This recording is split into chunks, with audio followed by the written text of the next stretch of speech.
Assalamualaikum warahmatullahi wabarakatuh. Hari ini kita lanjutkan untuk materi perkuliahan dokumentasi kebidanan di pertemuan kelima, yaitu tentang metode pendokumentasian. Pada pertemuan sebelumnya Anda sudah banyak belajar ya tentang konsep dasar pendokumentasian, kemudian ada teknik pendokumentasian ya. Nah, sekarang kita lanjutkan untuk yang berikutnya yaitu tentang metode pendokumentasian. Jadi agar dokumentasi yang kita lakukan, kita tuliskan itu bisa dipahami oleh orang lain yang membaca atau oleh tenaga kesehatan yang lain, maka kita harus menggunakan teknik yang tepat, kemudian juga menggunakan metode yang tepat ya. Makanya kita harus tahu ya teknik pendokumentasiannya itu seperti apa, kemudian metode yang paling tepat digunakan itu metode yang bagaimana ya.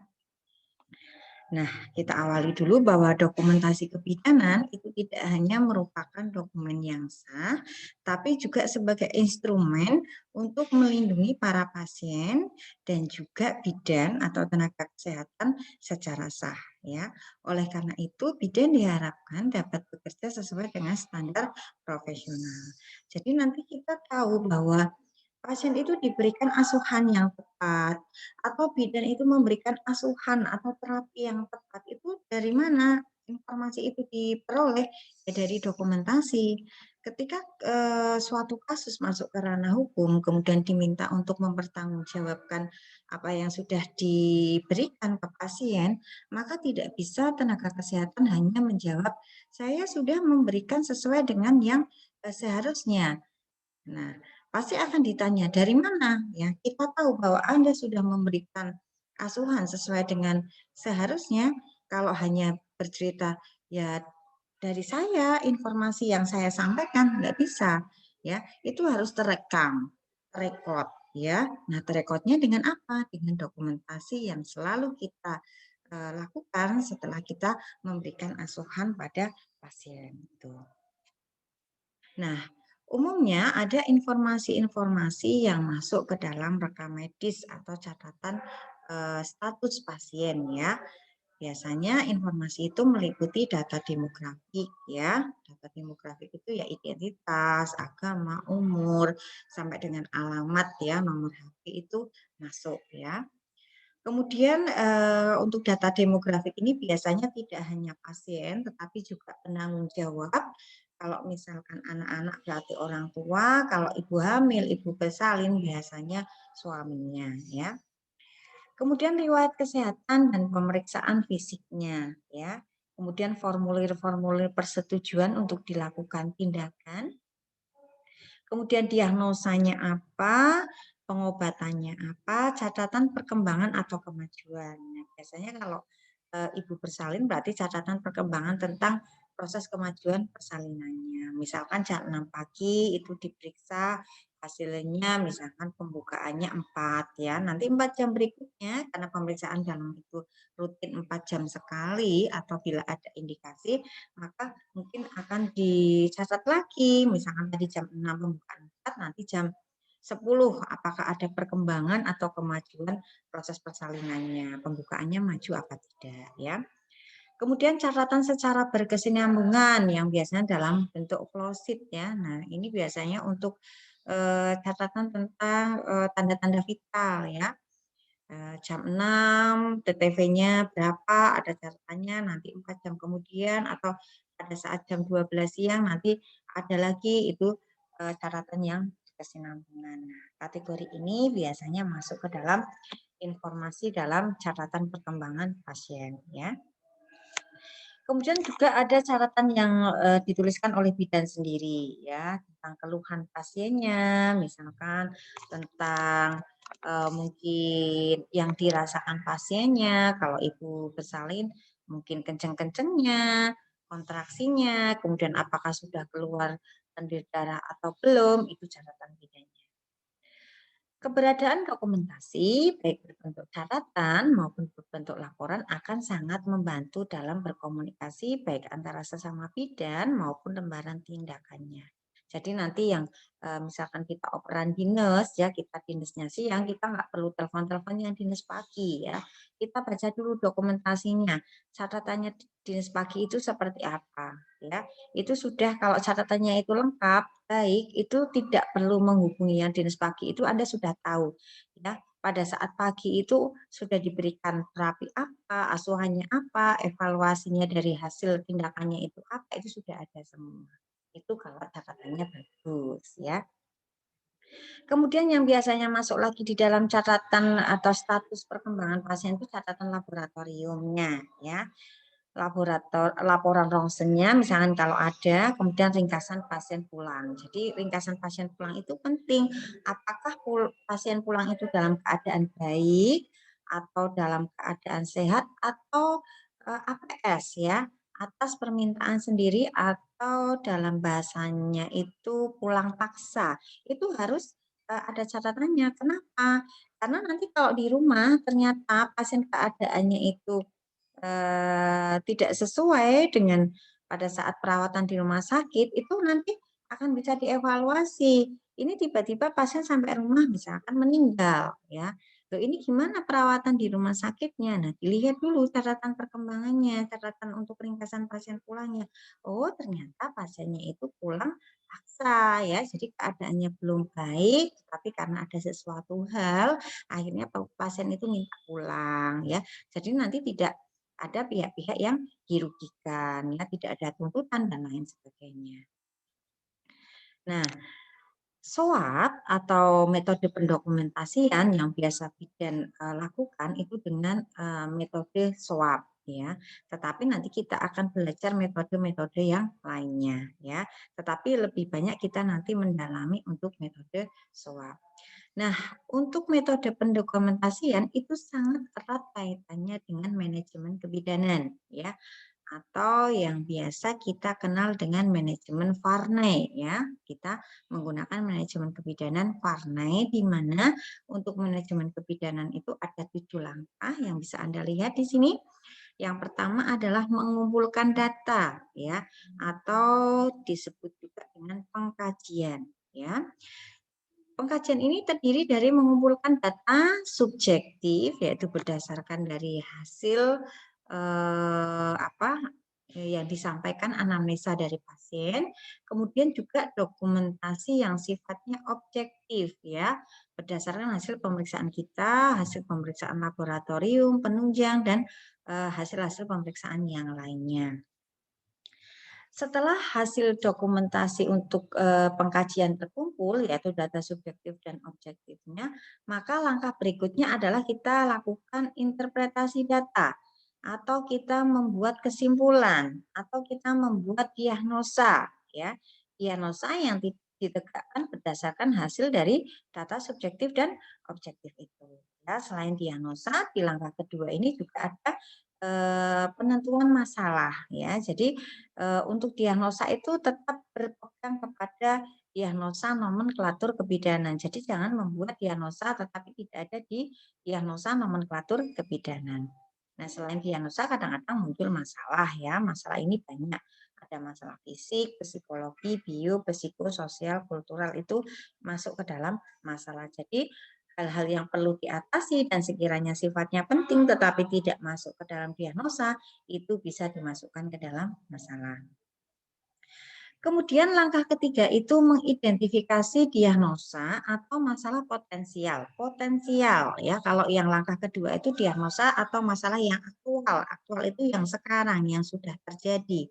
Nah, kalau langkah ketiga itu diagnosa masalah potensial. Potensial itu berarti belum terjadi, tetapi bisa terjadi. Ya, bisa terjadi kalau diagnosa aktual itu tidak diatasi. Ya, itu langkah ketiga.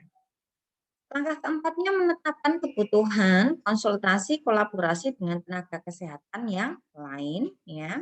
Jadi untuk mencegah supaya diagnosa atau masalah potensial itu tidak terjadi, maka ada langkah keempat yaitu menetapkan kebutuhan konsultasi kolaborasi dengan tenaga kesehatan yang lain ya. Kemudian langkah kelimanya itu menyusun rencana asuhan, langkah keenamnya melaksanakan langsung asuhan yang sudah direncanakan, kemudian langkah 7-nya adalah mengevaluasi. Nanti dari hasil evaluasi ini nanti kita akan menemukan data yang baru, ya. Nah, data baru nanti masuk lagi, kalau subjektif masuk ke subjektif, objektifnya masuk ke objektif. Nah, dari hasil data baru itu nanti kita akan menemukan diagnosa yang lain mungkin, ya. Nah, nanti masuk lagi ke langkah 2. Seperti itu terus, ya, terus sampai dengan evaluasi masalahnya sudah teratasi. Nah, itu manajemen Varney. Nah, ini yang tadi saya sampaikan bahwa 7 langkah dalam Varna itu sangat erat kaitannya itu dengan SWOT, ya. Nah, untuk langkah S dalam pendokumentasian SWOT itu artinya adalah subjektif, ya. Subjektif. Nah, subjektif itu masuk juga dalam langkah Varna. Jadi nanti kita eh, jejerkan, ya. Sini SWOT, sini Varney. Subjektif itu sama dengan Varney di langkah ke-1. Cuma bedanya Varney itu pola pikirnya. SWOT itu dokumentasinya. Jadi pola pikir yang sudah kita rencanakan, itu kita tuliskan, kita dokumentasikan, itu namanya SWOT. Kalau hanya belum pola pikir saja, belum kita dokumentasikan, itu baru manajemen, baru langkah Varney-nya. Tapi langkah Varney itu supaya bisa dibaca oleh orang lain, ya, supaya bisa menjadi perlindungan hukum bagi kita harus dokumentasikan, yaitu dengan SWOT. Nah, subjektif tadi Varney langkah 1, ya. Pendokumentasian hasil pengumpulan data klien melalui anamnesis, ya. Nah, tadi ya, apa pengertian dari subjektif? Berhubungan dengan masalah dari sudut pandang klien atau ekspresi mengenai kekhawatiran dan keluhannya, ya. Subjektif. Keluhan itu kan sifatnya subjektif. Apakah sakit perut, apakah kencang-kencang, apa kepalanya pusing, itu subjektif. Pada orang yang bisu itu di belakang data diberi tanda O atau X, ya. Artinya bahwa informasi itu ya diperoleh dari orang yang mengalami gangguan, ya, gangguan untuk menyampaikan langsung, ya, bisa nanti diperolehnya itu dari orang-orang terdekatnya. Kemudian langkah metode pendokumentasian SWOT berikutnya itu O. O itu objektif. Ini juga masih Varney langkah 1, ya, karena langkah 1 Varney itu pengkajian. Pengkajian itu kan subjektif dan objektif, ya. Nah, pendokumentasian hasil pemeriksaan fisik klien, ya, hasil labnya dan pemeriksaan diagnostik lain dan informasi dari keluarga atau orang lain, ya, itu O. Kemudian SOAP, ya. S sudah, O sudah, A asesmen, ya. Asesmen ini sama dengan Varney langkah kedua, 3, dan 4. Langkah 2, 3, 4 Varney itu apa saja tadi? Diagnosa, ya, dan masalah. Kemudian yang ketiga itu adalah merumuskan diagnosa atau masalah potensial. Kemudian yang 4 itu apa? Antisipasi diagnosa dan masalah potensial dan tindakan. Nah, ini sama dengan sini, ya. Ini adalah pendokumentasian hasil analisis dan interpretasi, ya, kesimpulan dari data subjektif dan objektifnya, ya. Kemudian P, ya, SOAP P, planning. Planning ini merupakan penjabaran dari Varney langkah kelima, 6, 7. Ya, Varney langkah kelima itu rencana, langkah keenamnya itu tindakan, dan langkah ketujuhnya itu adalah evaluasi. Itu masuk ke dalam P. Jadi SWOT itu P-nya itu planning. Planning itu kalau diartikan dalam bahasa Indonesia itu rencana, ya. Tetapi rencana di sini itu sudah meliputi rencana, tindakan, dan evaluasi. Ya, yang namanya implementasi itu kan sudah dilaksanakan, tidak hanya rencana saja, ya. Meliputi asuhan mandiri, kolaborasi, tes diagnostik, laboratorium, konseling, dan follow up-nya. Ya, gitu. Nah, ada beberapa catatan perkembangan pasien, ya, yang perlu Anda tahu, tapi tadi saya sampaikan bahwa yang biasa bidan gunakan untuk mendokumentasikan asuhan kebidanan itu dengan format SWOT, ya. Ada beberapa bentuk format dokumentasi yang dapat digunakan bidan untuk mengidentifikasi mengatasi masalah klien, ya. Nah, ini ya. Ada Swapier, ada Swabie, Swabiet, Swab, dan Dar. Nah, sebenarnya ini intinya sama, cuma dibeda-bedakan saja. Kalau Swapier berarti apa? I dan E-nya itu sendiri-sendiri. Ya, jadi planning sendiri, implementasi sendiri, evaluasi sendiri, dan reassessment. Reassessment itu kita membuat rencana asuhan lagi. Kenapa? Karena hasil dari evaluasi di sini itu pasiennya itu keadaannya belum baik. Jadi kita membuat rencana lagi, gitu ya. Nah, kalau SWAPI itu gimana? SWAPI itu ya sama ya. So, subjektif, objektif assessment-nya sama, cuma yang P-nya itu planning, implementasi, dan evaluasinya itu dipisah sendiri-sendiri. Ya. Kemudian kalau SWAPIET itu juga sama ya, tetapi ada tambahan satu lagi itu dokumen. Nah, setelah melalui proses penelitian, ternyata yang paling efektif digunakan untuk asuhan kebidanan itu adalah SWAP ya, di mana SOA dan P-nya ini P sudah masuk implementasi, evaluasi itu sudah masuk ke P. Jadi satu. Nanti di P itu nanti ada planning, ada implementasi, ada juga evaluasi. Kemudian ada juga catatan perkembangan dari pasien itu dengan DAR ya, tapi ini juga sebenarnya sama ya. Data itu apa? Subjektif dan objektif itu kan data. Action itu berarti tindakan kita, berarti apa? Planning, implementasi, ya. Respon itu berarti evaluasi. Nah, ini sebenarnya sama ya. Nah, makanya dibuatlah yang paling singkat yaitu dengan SWOT, ya. Nah, ini ya. Yang pertama SWOT dulu. SWOT lebih tepat digunakan apabila rencana pasien ada yang akan dirubah dan proses evaluasi itu mulai dilakukan, ya. Subjektif ya, data dari klien yang diperoleh dari anamnesa atau aloanamnesa. Nah, ini Anda ada informasi ya, anamnesa atau aloanamnesa. Anamnesa di sini artinya adalah autoanamnesa. Autoanamnesa itu kalau apa? Kalau hasil informasi itu langsung diperoleh dari pasiennya. Misalkan ibu hamil, kita anamnesa, kita tanya ya Bu, ibu usianya berapa, ibu umurnya berapa, itu data dari pasien itu namanya autoanamnesa. Lah, kalau anamnesa itu bagaimana? Kalau data itu diperoleh dari orang lain, bisa suami atau keluarga yang terdekat yang tahu ya perjalanan penyakitnya pasien. Misalkan ada seorang ibu bersalin yang sudah tidak kondusif ya, karena pembukaannya sudah hampir lengkap, datang ke puskesmas atau rumah sakit, kemudian kita lakukan anamnesa tapi tidak bisa untuk kolaborasi, diajak kerjasama, susah. Ditanya namanya gitu susah untuk menjawabnya karena mungkin dia menahan sakit yang terlalu amat sangat ya. Akhirnya hasil tadi anamnesa tadi itu didapatkan dari suaminya atau keluarganya itu namanya aloanamnesa. Nah, aloanamnesa juga ini biasanya pada pasien-pasien yang bayi sakit atau balita sakit ya. Biasanya kita tanyanya kan kalau balitanya belum bisa diajak komunikasi, kita tanya ke ibunya ya, itu namanya aloanamnesa. Coba misalkan kalau ada bayi panas, apa kita mau tanya adik bayi ya, adik bayi itu panas sejak hari apa kan enggak ya? Kita pasti tanya ke orang tuanya. Itu namanya aloanamnesa ya. Kemudian berhubungan dengan masalah dari sudut pandang klien ya, ekspresi mengenai kekhawatiran dan keluhannya. Jadi subjektif di sini tidak hanya keluhan yang sifatnya fisik ya.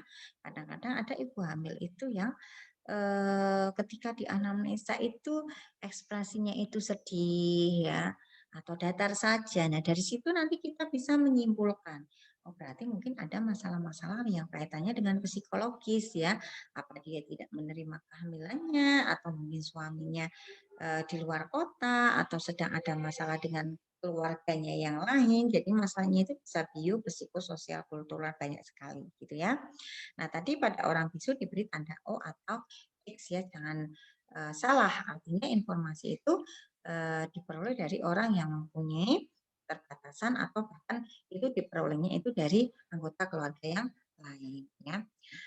Nah, oh sama ya tadi ya, pendokumentasian hasil pemeriksaan fisik tadi sama, kemudian membuat asesmen juga sama, yang isinya diagnosis atau masalah, kemudian diagnosis masalah potensial, antisipasinya. Bedanya adalah di sini ya, planning itu rencana asalnya akan dilakukan sendiri ya, kemudian pendokumentasian untuk implementasi itu sendiri, evaluasinya itu juga sendiri-sendiri, gitu ya. Misalkan planningnya kita pada ibu hamil, eh, ibu hamilnya ternyata dari hasil anamnesa dan hasil dari pengkajian itu, ibu hamilnya itu mengalami kekurangan energi kronis ya. Anamnesanya ibu kalau makan sehari cuma 2 kali gitu ya. Dari hasil data objektif itu ternyata lilanya lingkar lengan atasnya itu kurang dari 2,3,5. Nah, berarti bidan sudah punya rencana nih. Apa rencananya? Berikan asuhan tentang gizi ibu hamil pada pasien yang kekurangan energi kronis. Itu P, planning. Karena planning itu masih berupa rencana, maka menggunakan kalimatnya itu kalimat perintah. Berikan penyuluhan, gitu ya. Nah, nanti hasil rencana tersebut itu kita implementasikan ya. Nah, implementasi itu suatu tindakan kerja. Bahasanya pun harus bahasa yang bahasa kerja, kalimat kerja. Berarti kalau tadi di planning itu berikan penyuluhan tentang kekurangan energi kronis, di implementasinya berarti memberikan ya, memberikan asuhan atau penyuluhan gizi ibu hamil yang mengalami kekurangan energi kronis. Itu contohnya. Jadi beda di apanya? Di kalimatnya. Kalau planning itu kalimatnya kalimat perintah, kalau implementasi itu kalimatnya adalah kalimat kerja. Kemudian evaluasi. Nah, tadi kita sudah memberikan ya penyuluhan tentang pada gizi penyuluhan gizi pada ibu hamil yang mengalami kekurangan energi kronis. Nah, evaluasinya bagaimana? Nah, setelah kita berikan, kita evaluasi ibunya paham enggak dengan yang sudah kita berikan? Ibunya bisa tidak mengulanginya? Nah, evaluasinya untuk penyuluhan ya paling apa? Ibu sudah bisa mengulangi apa yang kita sampaikan, itu contohnya. Nah, evaluasi itu ada yang jangka pendek atau jangka panjang. Evaluasi jangka panjang untuk suatu penyuluhan ya tadi paling bisa mengulangi, ibu sudah bisa mengulangi apa yang sudah kita sampaikan. Nah, evaluasi jangka panjangnya apa? Kalau jangka panjangnya itu ya kita data lagi, tanya lagi data subjektifnya, ya.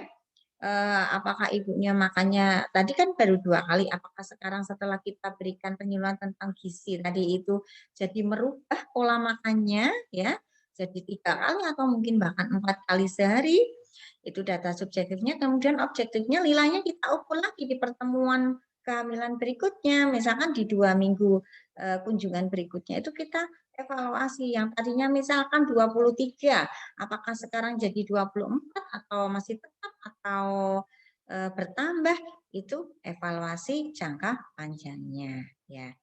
Nah, kalau sudah ada ternyata oh nilainya ternyata naik ya. Jadi 24 ya berarti kita bikin A yang baru ya. Bukan ibu hamil dengan kek tapi ibu hamil normal seperti itu. Jadi pendokumentasian itu sebenarnya sama mau modelnya swab, swapier, cuma meletakkannya saja tempatnya yang berbeda ya. Nah, tadi kan Swapier. Nah, Swapier itu ada reassessment ya, melakukan pengumpulan data kembali jika hasil pelaksanaan tindakannya tidak sesuai dengan yang diharapkan tadi ya. Jadi nanti saya di akhir ada contoh-contohnya ya, contoh-contoh pendokumentasian. Ini saya terangkan dulu.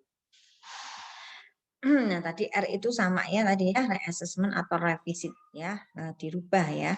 Karena apa? Karena ternyata hasil evaluasi dari yang sudah kita lakukan itu tidak ada perubahan atau hasilnya itu masih sama atau malah kurang. Jadi ini harus dirubah nih rencananya biar hasilnya lebih baik lagi gitu ya. Nah, kalau SWAPI itu juga sama SWAPI ya. S, O, ya, A, kemudian planningnya, implementasi dan evaluasinya. Ya, cuma ini di sini sampai evaluasi saja. Kalau sudah evaluasi, hasilnya evaluasi ternyata ada perubahan, masuk lagi ke S lagi, O lagi, pengkajian, analisa lagi, nanti punya planning lagi. Seterusnya seperti itu terus. Ya. Nah, kalau swapit sama ya, setelah evaluasi tambah dokumentasi. Ya, sebenarnya semuanya itu ya harus dokumentasi, baik itu swapier, dar itu semuanya harus didokumentasikan ya. Nah, ini kalau SOAP ini sama juga ya, SOAP.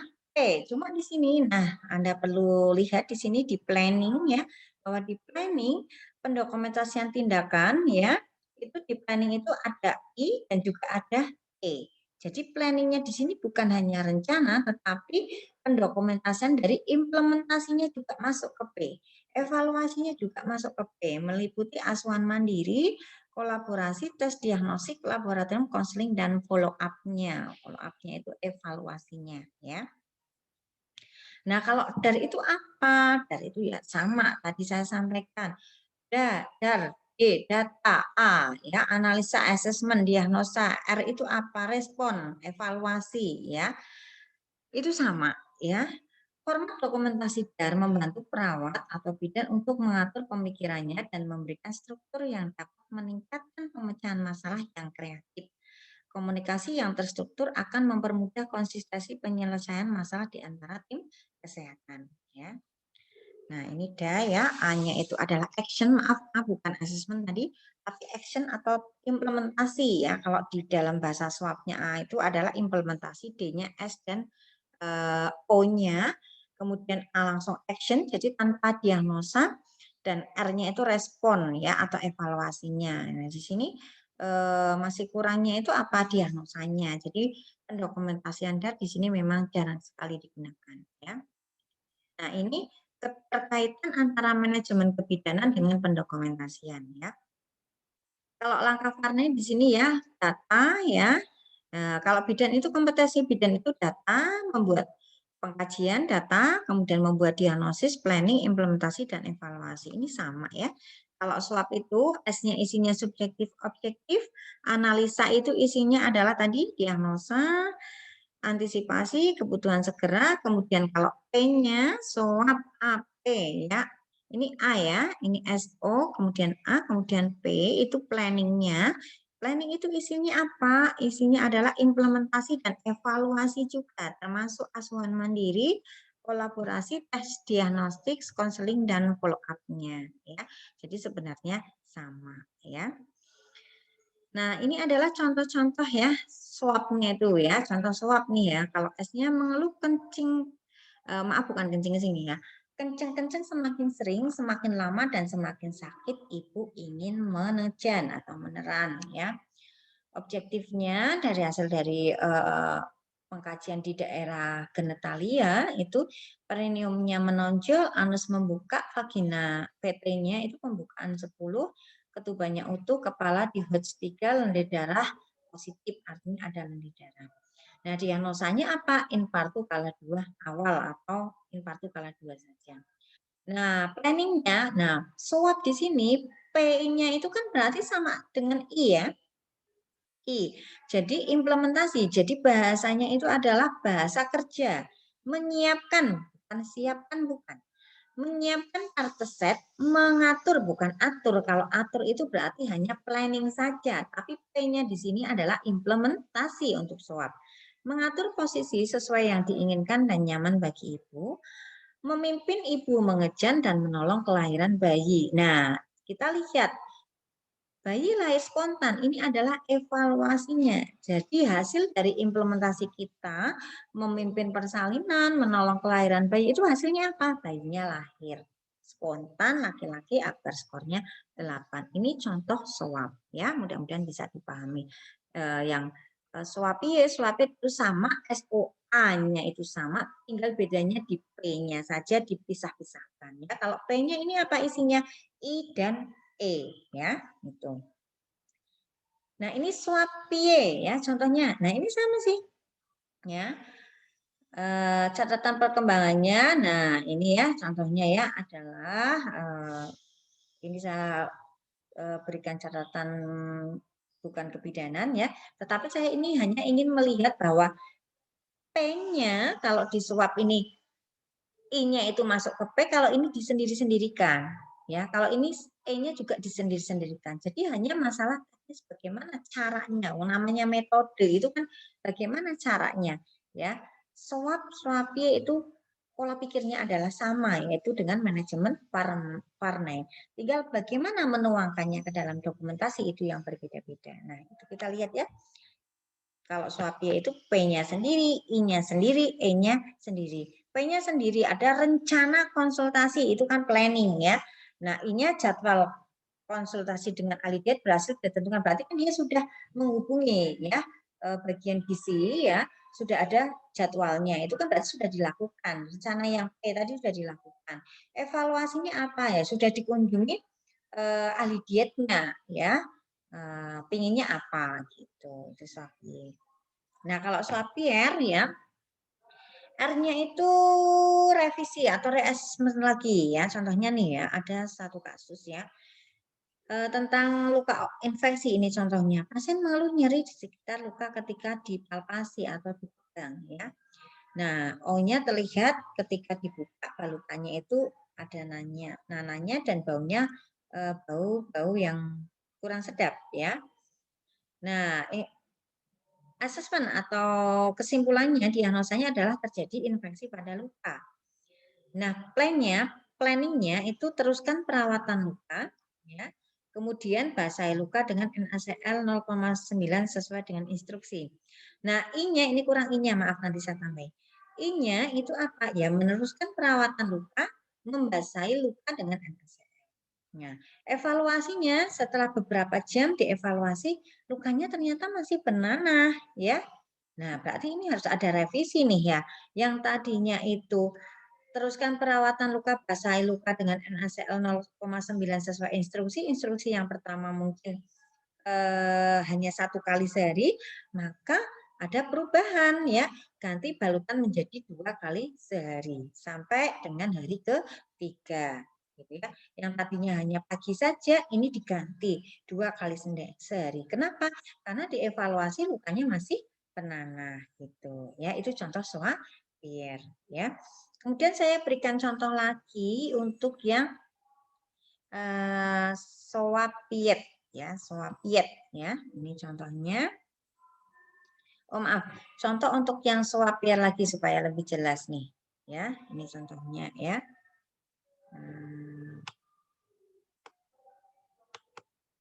Nah, ini mungkin bisa kelihatan ya. Nah, ini yang lebih jelas lagi ya. S-nya misalkan sesak nafas, O-nya bla bla bla bla untuk pemeriksaannya, A-nya ketidakefektifan bersihan jalan nafas ini keperawatannya. Nah, planningnya adalah ketidakefektifan bersihan jalan nafas ini punya planning ini ya. Lakukan, atur, auskultasi itu kan bahasa rencana ya, bahasa perintah ya. Kemudian untuk planning yang kedua, karena di sini itu diagnosanya ada 1 dan 2, planning yang pertama ini. Kemudian planning yang kedua, ini atur, ya kaji, jaga, pertahankan, itu kan bahasanya bahasa perintah. Ya. Kemudian kalau sudah ya, itu diimplementasikan. Yang tadi itu diimplementasikan di sini, kemudian setelah diimplementasikan itu dievaluasi di sini. Ya. Setelah dievaluasi baru tujuannya tercapai sebagian, maksudnya masih sesak nafas, tapi pasiennya itu masih tidak nyaman. Rencana tindakan ikut protap perawatan intensif. Jadi R itu apa? Ya respon tadi, ya revisi tadi. Jika misalkan evaluasi di sini itu kok dirasa itu masih perlu, ya perlu tambahan, ya berarti nanti di R ini di planningkan lagi. Kira-kira rencananya apa untuk mengatasi keluhan-keluhan yang atau mengatasi diagnosa yang belum teratasi sebagian ya kan tadi baru sebagian yang teratasi. Itu contoh dari beberapa metode pendokumentasian. Jadi saya tegaskan di sini bahwa untuk pendokumentasian kebidanan itu lebih banyak menggunakan format SWOT. Tapi kadang-kadang untuk mahasiswa supaya nanti kita belajar ya untuk I dan E-nya, di P-nya S-nya masih sama, O-nya objektif, A-nya itu diagnosa, tapi di P-nya itu dituliskan lengkap. Planningnya apa dengan menggunakan bahasa perintah, implementasinya apa menggunakan bahasa kerja, kemudian dievaluasi gitu ya. Nah, untuk tugasnya hari ini adalah Anda membuat contoh ya. Kalau tadi hanya meresum materi, ini ditambah Anda membuat contoh swap, swapie, swapier, dan swapiet. Ya, jadi contoh dari 4 pendokumentasian tersebut ya. Kalau swap itu yang bagaimana sih? Swapie itu yang bagaimana? Swapir yang bagaimana? Nah, contohnya itu contoh tentang apa? Tentang kasus kehamilan ya, kasus kehamilan saja. Jadi biar seragam, biar mudah ya. Dan harapan saya ya tidak sama ya antara satu mahasiswa dengan mahasiswa yang lain gitu ya. Mudah-mudahan nanti Anda bisa mempelajari topik kita kali ini dan Anda bisa mengerjakan tugasnya dengan baik. Ya. Mungkin seperti ini saja, cukup sekian ya kuliah kita hari ini. Untuk pertemuan berikut kita lanjutkan pada pokok bahasan berikutnya. Ya, mudah-mudahan dipahami. Terima kasih atas waktunya. Wabillahi taufik walhidayah. Wassalamualaikum warahmatullahi wabarakatuh.